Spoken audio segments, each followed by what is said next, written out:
Thank you. I never have thought of myself to be an angel, you know. But then things happen that you don't think of. And one of the things happened to me 2.5 years ago. I was working in corporate in a large company in Switzerland, actually being involved in very interesting projects. Not sort of these, oh, you know, I want to leave all of this behind. And it went well, and we got a beautiful response. I get a bit mistrusting, you know, when in Switzerland, when you got too many people cheering you up, it's like, there must be something. So one day, coming to the office, a large collaborative space in the 6th floor, this thought hit me. You know, like a strong voice asking me, what if we would just start talking about love in this environment? And I could right away see the reaction this would provoke. And somehow I sticked with it, and I left the company, and we went on a sabbatical together with the family, and in a very close relationship with nature. The ocean was important for me, the strong wind of the west coast of Portugal. And being in that silence that never is actually silent, but when you start hearing different levels of sounds that somewhere seem to be a bit in the background when you live in the city and in the busy business life. And this is what I like to share with you, some thoughts and reflections and conversation around the topic of love, to have a chance to go into it deeper together, maybe go a next step with it. And it was just so beautiful, the whole process of being invited to this conference. It was a process of love in the preparation, and also the hours being here, the many, can you say, love notches you get just in the right moment. The last one over lunch break, when I got mentored from a much more experienced speaker than me, with very good insights to proceed on. So, color, and Katie, thank you so much, because love and nature and life is a lot about color. And we can ask ourselves, what if love is not all about rainbows and butterflies, or not so much? And what if the potential of love even goes way beyond the stories we tell? Stories about I love you and you love me. Or I love you and you don't. Or I don't and you do. And you can follow me on all the variations there are. We have them in our music, in our books, in most of our books, in our movies. We wear them on t-shirts sometimes, and these are beautiful stories. Heartbreaking stories, heartwarming stories. And another thing I found interesting is that we also seem to have quite explicit rules, or behavior rules maybe, where to talk about love and where not. So in our somehow private, personal realm, intimacy, relationship, most of us agree this to be the most important topic, energy, field that nourishes all of this. But as soon as we go out somewhere in the public life and we link it to working and to business and to politics, at places where decisions are being made around that concerns families and communities and nations and the planet itself, love is not a topic. I mean, it is sometimes, as we saw with John Mackey before. And there are other brave people who started to talking in the business environment about love. I remember a book I started to read Love and Profit in the 90s from James Autry. And in the conscious capitalism movement and community, you see some language of actually bringing the word love on stage. Interesting as well to see that love then often comes in pairs. So it's love and compassion, love and care, love and affection. As is maybe this love thing is a bit too hot to just stay with it for a while. But this is exactly what brave people do and what we are going to do together in the next 40 minutes. Already?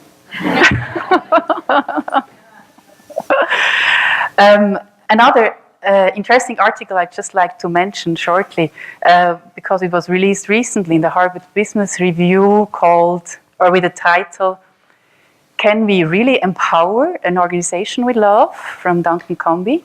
And yes, short answer, yes, we can. When we know why we are doing that, and when we know something about the how, and as in any other field, the how comes with practice. It comes with experiments, with trying out. It comes with reflection. It comes with conversation. And somehow it also comes with discipline. So this is a headline,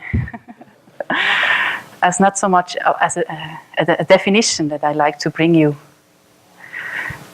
I consider love to be the most disruptive human or humane technology that is available for us, especially in these days. And why disruptive? Well, the moment you enter this space, this journey, this reflection, or you turn your awareness a little bit towards love, you start asking all these questions. And you land with, who am I? We already heard this morning. And what I found very interesting, you very much land with, who are we? And what can be a more disruptive question than questioning our own identity as humanity? Who are we? And I just get a sense, and I see that in the process, in the trainings, in the retreats we do, that love can actually support us on this journey and with these questions. So I brought you some different colors or relatives to love, to expand our notion and our awareness. And the first, just as it happens, is exactly the one it's not so easy to talk about. Because most of us experience it in being together or being alone, in union, in communion, while not talking. And we had such moments already this morning. And there's a wonderful quote from Jorge Luis Borges who's suggesting, don't talk unless you can improve the silence. It got my attention when I learned that the Economist actually, the readers of The Economist chose this quote as the quote of the year 2015. So funny that the crowd of people, a community of professionals whose success actually depend on being eloquent and bringing the right word and debating and expanding that intelligent way of, exchanging, seem to have some yearning for a rebalance of this. So what is that quality that we can experience sometimes in silence, not always? I find to be this a very strong relative of love, and we can call it connectedness. Now there's a German neurologist called Gerald Hüther. He's very well received in the German-speaking parts of Europe, Switzerland, Germany, Austria. For once, because he has a beautiful way of bringing the newest scientific results in neurology and related topics to the public.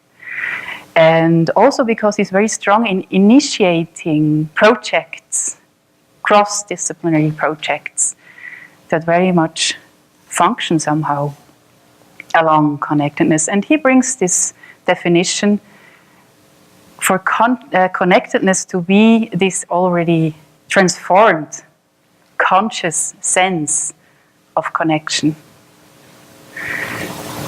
So what we are suggesting with connectedness as a color of love, it's not the us and them. It's not herding around the most like-minded people. It's not having a more closer relationship to your loved ones, which is beautiful. But the already transformed sense of a connectedness suggests that it's emphasizing on the we, the most extended and the most inclusive version of the we. So we don't even have to stop our potential with, okay, you and I, we and us and them. No? And this is what love does. Love has a preference to melt down walls.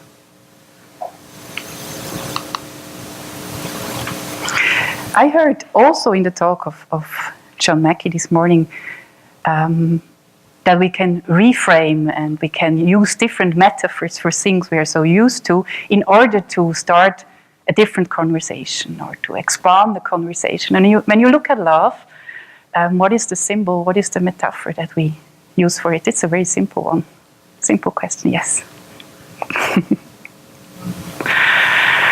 And I find it interesting to learn that this symbol is just around since the Middle Age. And I just think that there must have been love before, somehow. And it actually got viral with New York City's marketing campaign, I love New York, and everything that comes after. And that's the most recent way of using the symbol. Satya Nadella, when a company starts to love the software. And we all use the symbol. It's nothing bad with it, and we are very quick on social media in all colors. For the topic of connectedness, I found it helpful to realize that in much older bodies of text you can find, for example, in the Vedas, several hundred years ago, you can find different metaphors for the heart or love, which I just link now very strong together. And one metaphor they very strongly use is the ocean. So imagine our hearts, where the home of love somewhere seems to be, actually be the ocean. I find it much easier to get a sense of this connectedness, of this we feeling with the ocean heart than with this little red thing. And there are, of course, various different offers we also can look at. But let's come back to the colors of love. And I find it helpful at this point to imagine that consciousness can expand on two axes, at least. And there are people in this room who know much more about this. One axis is the horizontal. It's where we look outside into the world and we try to understand the world better and the true nature of things behind the reality. And we gather, share information, and we evolve in knowledge, and is some type of a collective expansion of consciousness, mind-brain connection. Almost all scientific research and the results somehow happen on that level of expansion of consciousness. And there's the vertical axis, where we look right into ourselves, into our hearts, to gather information and decipher more about what's behind. And Stefano Sobetti has a beautiful way of putting that relationship together. He's an elder and a spiritual teacher I had the honor to learn with over several years. And he says, when we think but don't feel, we just are not part of the solution. So again, nothing wrong with thinking. Oh, I love thinking. It's beautiful to expand on that horizontal level. And you can become very famous still, and you can earn a lot of money, and you can have people following you, and it's especially easy on Facebook and Twitter. Well, looking at more the expanded picture, it just is saying that you might not gonna force or lead that change and shift that we are all about. So how to approach that vertical level and what I call another aspect, another color of love. And this is what I suggest to you, that we start with practicing self-love. And while on the horizontal, as I said, there is this collective supporting each other, on the vertical, you are alone. So if you do not feel invited to look at this space and find out what is this unique light of yours that you want to bring forward, nobody else going to do that for you. It's quite hard, no? So we can live a life perfectly in the horizontal with the vertical. If we do not go ourselves individually with our stuff inside that vertical, nobody else can and will be able to do this for us. I like you to invite to a short experiment. Love is all about experiments. Experience together. And I see that you already sit comfortably in your chairs. And you even can loosen up a bit more. And keep breathing. Breathing helps. So maybe you want to close your eyes to have a better sense of what's going on in there, if you feel comfortable enough to do that. Yes, and keep breathing again and release the breath. And what I'd like you to do is imagine a person, a place, something that you love dearly. And you let it evolve with you, inside of you. And maybe you can feel some tickling, some energy changing, some warmth, maybe some red color. You know, and when you are with 35% now of that love, let's go to 60. Why not 60? How that does feel? How does this feel? And you are in that intimate relationship and just feeling that love expanding, maybe pulsating somehow. And we have been with 60, why not try out 80? Can we go to a place where we actually feel 80%, of what's possible for a second? And I'd like you to stay with that and then take away the object, take away the person, and just stay with that energy. Here's where the discipline kicks in. Just stay with the energy. And as a last step, I'd like you to turn around that energy directly towards yourself and start experiencing how this energy can come closer to you, how it can befriend you, how it can nourish you, how it can fuel you. And sometimes the heartbeat gets a bit faster. Yeah? And when you come back into the room with your eyes opening slowly, still breathing, this may be staying for a while. And that's a good thing. what the experience of self-love helps us to understand that we are not depending on somebody to love, to give us the love we are craving for. And if we reach to find this a comfortable stage, maybe not everybody doesn't have to. We can expand it and we can practice it in situations where we normally are in a different state. So in the middle of an intense conversation with my husband, not only knowing that I'm right and he's totally wrong, but also surely he does not love me at all, why not go there and see, okay, what's valuable for me? What can I generate without, just.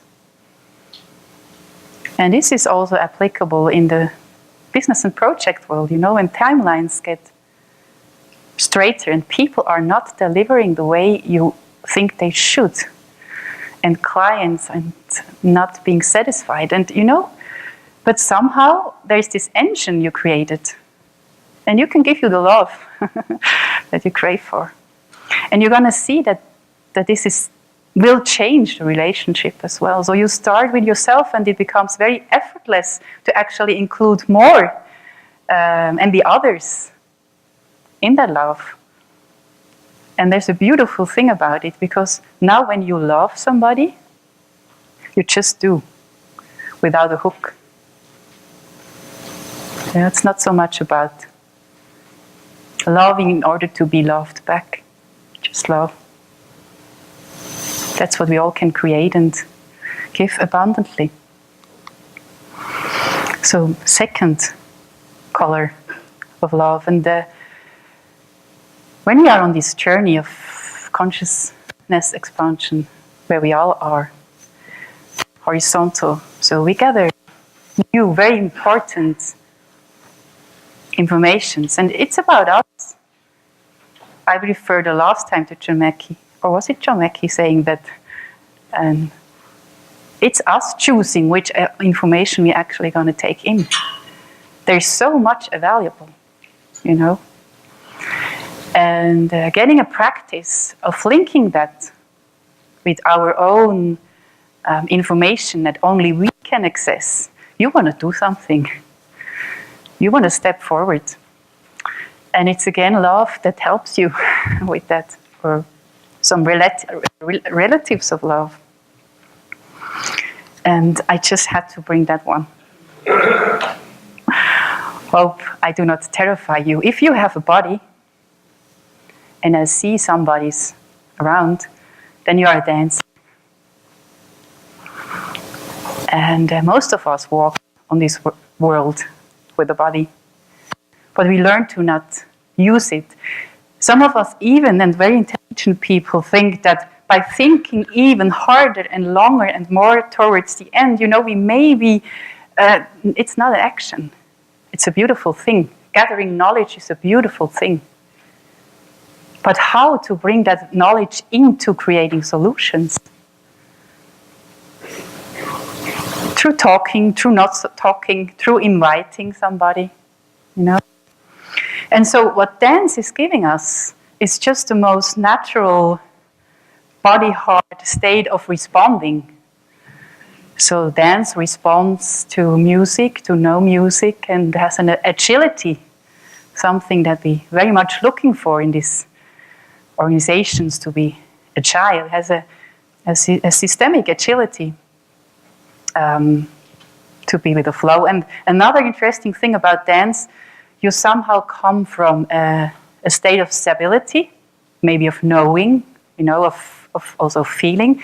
You go into instability in order to find a new stability. So, third aspect of love, which is actually a pair that I think fits just well with the dance, I suggest, is courage and responsibility. For me, it's good to know that the word courage comes from the Latin word cor, which essentially means heart. And in studies they made around body energy, they found out that mostly we have an experience when we perceive ourselves to be courageous, that something is evolving from this part and going through our heart if we let it, into our arms, into our hands, down our legs, into our feet, in order to be prepared to whatever there has to be done, said, not said, listened to. And it's Kusi and Pothner, some leadership gurus who made extended interviews asking people what are the most interesting or important aspects for you when you think about a situation where you have been courageous. And there's just one aspect I'd like to mention in this context, that is, we always face some sort of fear when we choose to be courageous.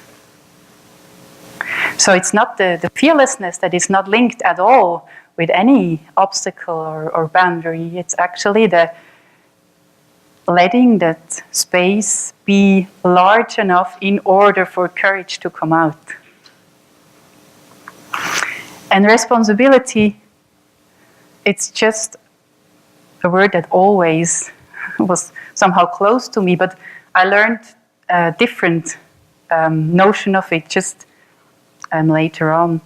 So I was also brought up, Switzerland is a country, when you are responsible. And you take the responsibility to your shoulders, and as leaders, and we are responsible. I cannot do anything because I have to watch for all these people here, very responsible. And then there's another way of looking at responsibility, and that's the ability to respond. The process of responding, not the load, not the weight we've taken on. And this is one of the reasons I always loved to work with highly talented people and or senior executives and CEOs. Because some of them have incredibly high capacity of processing information and be in that ability of responding. And we all can imagine what can happen if this responsibility is linked to some core, to some courage that they also find in their own heart by being in charge for the people in their care. So this is something we explore in our training as well, and what I found to be very interesting in business life, that although in the notion of sports and these courageous things we undertake, when it comes to confronting each other, also for a CEO with his executive team, he's just in the same shoes as everybody else. He or she somehow needs to look, what is the fear that keeps me back? And how can I open that space for the system to evolve and to transform? The ability to respond from a place of love, that is what we call love-based leadership. Any place, anywhere. And let's look for a moment at these different colors we talked about. So this ability to lead from a place of love, as a love-based leader in your personal life, what could that mean? I understand that when you operate from that level of connectedness, you start to listen more. You start to listen to different things. And you actively invite different types of knowledge into your own and practice into your own life. And by doing that, teams, organization, you create spaces where it becomes the usual thing to act out of connectedness instead of, we all know, this silo metaphor and all these things. On a strategic partnership level, you find new partnerships that are invited through the openness of yourself, the openness you have with your clients, that you invite as well to be part of this. On a global level, a love-based leader, she or he just happens to act in the name of peace. And competition, another interesting word that actually comes from striving with, not striving against. A love-based leader looks at a competition differently, starts to look at the competition differently. So what if we take on the competition of actually finding and approaching solutions to the most difficult problems we face, the UN goals that you were presenting. I absolutely love the energy that is in this sportive competition. You know, when you want to win, you also want to prove that you can do something, and it felt good back at college to have a basketball game and not losing. You know? But I'm convinced that we can channel that energy. We don't have to leave back behind that energy. We can channel that competitive energy towards much bigger goals and much bigger challenges. This is what a love-based leader is about on global scale. Self-love. Well, when you build a practice of self-love, you just start taking care about yourself. That also means not so much burnout. That also can mean knowing when to go for it and knowing when to step back, knowing when just to relax, to trust. As you experience that realm of not being totally dependent of what is going around you. We heard about this already this morning on the team and organizational level. You create systems where people can bring their whole selves. And this is a reference also to Frédéric Laloux, most of you heard probably with Reinventing Organizations, where he tracked these 12 organizations around the world. And most of them have a practice in not doing, or in some inviting the non-perfect self into a meeting space. I actually wanted to bring that example with connectedness before. It also links to self-love, but let me bring you that now. One of the organizations just has the practice that whenever the team feels that a meeting goes too much in a direction of particular interests, somebody can ring the bell. And they don't have to talk about it. It's just a rule that they say we are all empowered to stop the game for a moment. And again, self-love on a global level, I'm sure it links you as well with some of the UN global goals. And you just cannot help yourself but working for a peaceful, for a balanced type of world. Courage and responsibility. A love-based leader with courage in his or her personal life just knows what he or she has to do, because it's where the blockages are, where it feels a bit uncomfortable. And on team organization level, he or she encourages this innovative setting, because people get rewarded not for making the same thing more effectively, but trying out the new things, the experiments. Courage leads you to experiments, necessarily. Dance and courage leads you to experiments. And this is also what I hope for us in this conference that we somehow find ways or places or minutes or seconds when we surprise ourselves. Maybe we step back or maybe we come out with that not already to the end thought, but maybe it's important for the conversation to go one step further. And then you find yourself dancing where you shouldn't. And I heard that in previous conferences there were space for dancing, so probably also in this one.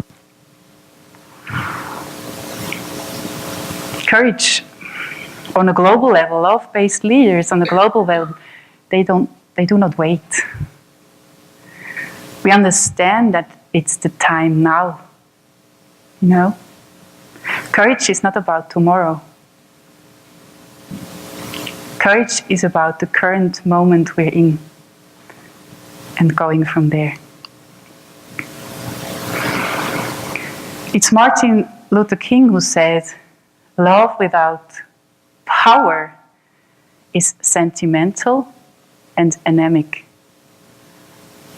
And power without love is reckless and tends to be abusive."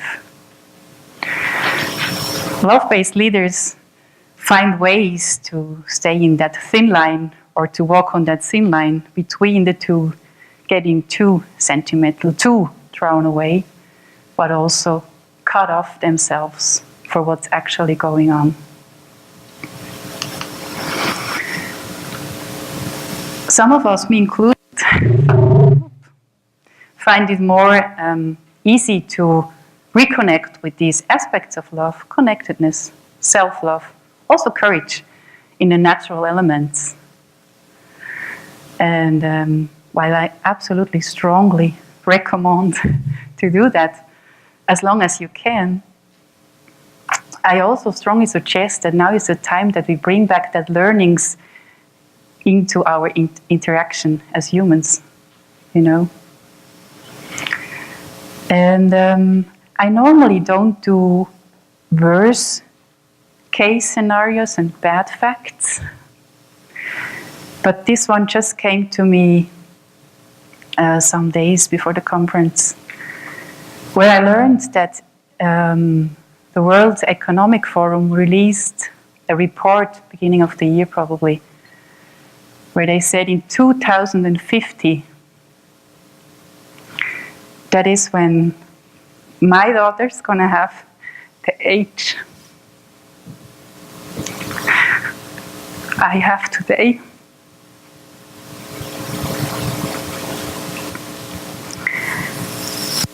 If we not find ways to consume differently and produce differently, and these are my words, not compensate with having more and doing more for the love we're actually craving, there's a very probable chance that by the year 2050, there's going to be more plastic in the oceans than fish.